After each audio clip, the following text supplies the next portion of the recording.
بسم اللہ الرحمن الرحیم۔ السلام علیکم ورحمۃ اللہ وبرکاتہ۔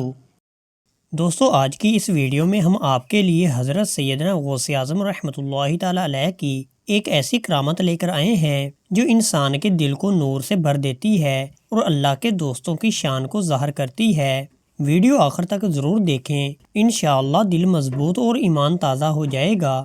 ایک شخص حضرت سیدنا غوث اعظم رحمۃ اللہ تعالیٰ علیہ کا مرید تھا۔ ایک رات اسے مسلسل عجیب و غریب خواب آتے رہے۔ اس نے 70 بار ایک عورت سے زنا کیا اور صبح ہونے تک بہت پریشان ہو گیا۔ صبح وہ غسل کر کے فوراً اپنے مرشد حضرت سیدنا غوث اعظم رحمۃ اللہ تعالیٰ علیہ کی خدمت میں حاضر ہوا تاکہ اپنی پریشانی بیان کرے۔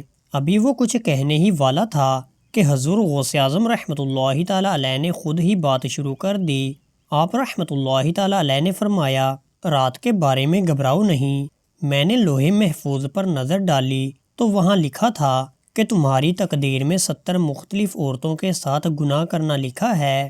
حضور غوث اعظم رحمۃ اللہ تعالیٰ علیہ فرماتے ہیں، میں نے اللہ تعالیٰ کی بارگاہ میں دعا کی کہ یا رب، اس بندے کو ان بڑے گناہوں سے بچا لے اور اس کی تقدیر بدل دے۔ اللہ تعالیٰ نے اپنی رحمت سے وہ سارے گناہ اس مرید کے لیے خواب کی صورت میں بدل دیے۔ جو کچھ ہونا تھا اس کی جگہ وہ صرف خواب میں دیکھا گیا اور حقیقت میں کوئی گناہ نہیں ہوا۔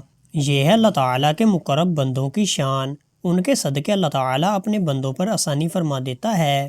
دوستو، اگر آپ کو یہ ایمان افروز کرامت پسند آئی ہو تو ویڈیو کو لائک کریں، اپنے دوستوں کے ساتھ شیئر کریں اور مزید ایسی روحانی ویڈیوز کے لیے ہمارے چینل کو سبسکرائب ضرور کریں۔ اللہ تعالیٰ ہمیں اپنے نیک بندوں کی محبت عطا فرمائے، آمین یا رب العالمین۔